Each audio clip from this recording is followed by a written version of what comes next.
Okay. Hi, welcome to V59 news. ఇక్కడ మాచాపూర్ గ్రామంలో ఎల్లాడి మండలం కామారెడ్డి జిల్లాలో ఉన్నాము. మహమ్మద్ కాజా పాషా అనే సర్పంచ్ అభ్యర్థిగా నామినేషన్ జరిగింది. ఈ గురించి చిన్న పరిచయం చెప్పండి అన్న. నా పేరు మొహమ్మద్ ఖాజా పాషా. ఓకే.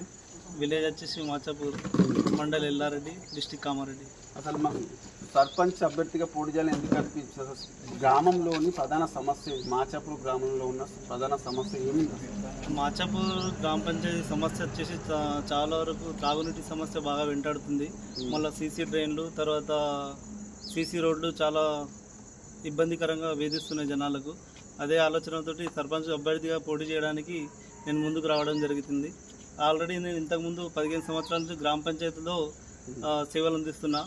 అదే హోప్తో మన గ్రామ ప్రజలు నా పనిని మెచ్చి ఖచ్చితంగా గెలిపిస్తారనే ఉద్దేశంతో సర్పంచ్ అభ్యర్థిగా నామినేషన్ వేయడం జరిగింది. ఓకే, మీరు కారోబార్ అనే పదవికి రాజీనామా చేసి ఇక్కడ వరకు వచ్చారు. ఎటువంటి కృషి లేకుండా ఇంతవరకు రారు. గ్రామం అనే సేవాభావంతో ఇక్కడికి వచ్చారు కదా. అసలు ప్రజెంట్ ఒకవేళ సర్పంచ్ అయిన తర్వాత ఫస్ట్ సమస్య ఏది సాల్వ్ చేస్తారు? ఫస్ట్ సమస్య వచ్చేసి మనకు పిల్లలు ట్యూషన్ పాయింట్లు కానీ విద్యార్థుల కోసం ఖచ్చితంగా విద్యార్థులు బాగుపడినప్పుడే మనం దేశం కానీ మన గ్రామం కానీ మండలం కానీ అన్ని బాగుపడతాయి. కాబట్టి విద్యార్థుల మీద ప్రత్యేక ఆసక్తి చూపడం జరిగింది. నేను ముగ్గు చెప్తున్నాను. ఓకే, గ్రామ స్థాయిలో మన మాచరెడ్డి గ్రామంలో గ్రామ స్థాయిలో మహిళలు మరియు యువత పైన ఒకవేళ మీరు సర్పంచ్ అభ్యర్థికి గెలుపొందితే ఎలాంటి కార్యక్రమాలు చేపట్టే అవకాశం ఉంది? మహిళల గురించి అయితే మహిళా సమాఖ్య భవనం మరియు అంతేకాకుండా పిల్లల కోసము లైబ్రరీ ఏర్పాటు చేద్దామని అనుకుంటున్నాను. ఎప్పుడైతే మనకు నోటిఫికేషన్ పడగానే విద్యార్థులు అప్పటికప్పుడు ప్రిపేర్ కాయి జాబులు కొట్టలేకపోతారు, ఇబ్బంది అవుతుంది. కాబట్టి కొన్ని వాళ్ళ కోసము మనం ఒక లైబ్రరీ ఏర్పాటు చేసినట్టయితే వాళ్ళు కొన్ని రోజుల తరబడి ప్రిపరేషన్లో ఉంటే వాళ్ళు ఖచ్చితంగా జాబులు కొట్టడానికి అవకాశం ఉంటుంది. కాబట్టి వాళ్ళ కోసం ప్రత్యేక లైబ్రరీ ఏర్పాటు చేసినట్లయితే మన గ్రామంలో కనీసం ఒక 10 మంది జాబులు కొట్టినా కానీ మన గ్రామం అనేది చాలా అభివృద్ధి చెందుతుంది.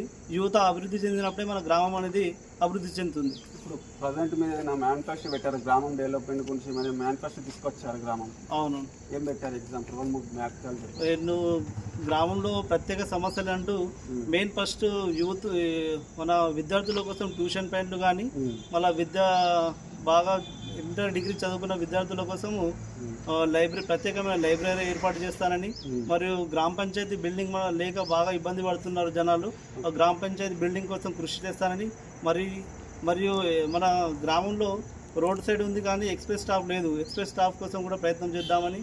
తర్వాత వాటర్ సమస్య బాగా వేధిస్తుంది గ్రామంలో.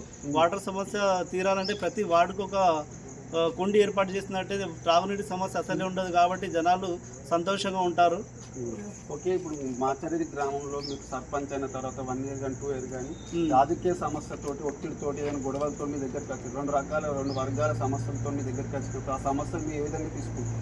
ఆ సమస్యను నేను ప్రత్యేకమైన చర్యలు తీసుకోకుండా, ఎటువంటి సొంత నిర్ణయం తీసుకోకుండా మన మేనిఫెస్టోలో ఒక విలేజ్ డెవలప్మెంట్ కమిటీ అనేది పాయింట్ యాడ్ చేయడం జరిగింది. విలేజ్ డెవలప్మెంట్ కమిటీ అంటే మన ఒక కులం నుంచి ఇద్దరిని తీసుకొని ఒక ఫ్రేమ్ వర్క్ లాగా ఒక 20 members ఎంతమంది అయితే అంతమందికి ఒక విలేజ్ డెవలప్మెంట్ కమిటీ ఏర్పాటు చేసి ఆ విలేజ్ డెవలప్మెంట్ కమిటీ ఏ విధంగా తీర్మానం చేస్తే అదే ఫైనల్ అని చెప్పడం జరుగుతుంది. నా ప్రత్యేకమైన దాంట్లో ఎటువంటి జోక్యం ఉండదు. ఓకే, మన మాచారెడ్డి గ్రామం ప్రజలు అసలు మిమ్మల్ని సర్పంచ్ అభ్యర్థికి ఎందుకు గెలిపించుకోవాలి? ప్రత్యేకంగా నాకే గెలిపించాలంటే యువత ఆలోచన అనేది వేరుంటుంది.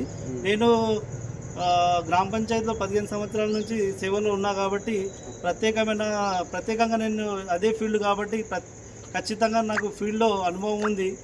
మరియు మన నిజాయితీ అందరికీ తెలుసు కాబట్టి ఖచ్చితంగా నాకే ఓటేసి గెలిపిస్తారని నమ్మకంతో ఉన్నాను. చివరగా ఏం చెప్పాలనుకుంటున్నారు? మన మాచారెడ్డి గ్రామ ప్రజలు చివరగా ఏం చెప్పదలుచుకున్నారు ఓటు విషయం?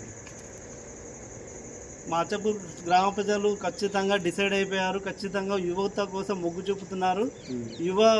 యువత ముందుకు వస్తేనే ఏదైనా జరుగుతుంది. కాబట్టి మాచాపూర్ గ్రామ ప్రజలందరూ ఖచ్చితంగా ఎటువంటి మందులకు కానీ డబ్బులకు కానీ ఆశపడకుండా ఖచ్చితంగా నిజాయితీగా ఓటేసి ఖచ్చితంగా గెలిపిస్తారని నమ్మకంతో ఉన్నాను.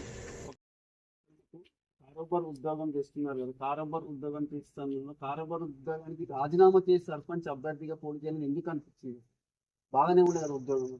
ఉద్యోగం బాగానే ఉండే కానీ తర్వాత మనకు ఆశించదగ్గ అభివృద్ధి గ్రామంలో జరగలేదు కాబట్టి మన మన ఆలోచనలతోటి యువత ఆలోచన కొద్దిగా చేంజ్ ఉంటుంది కాబట్టి మంచి ఆలోచించి సొంత నిర్ణయాలు తీసుకుని మంచి మంచి కార్యక్రమాలు నిర్వహించిద్దామని చెప్పేసి నేను కారోబార్ ఉద్యానికి రాజీనామా చేసి సర్పంచ్ అభ్యర్థిగా నామినేషన్ చేయడం జరిగింది. ఓకే, ఇంకా ప్రజలకు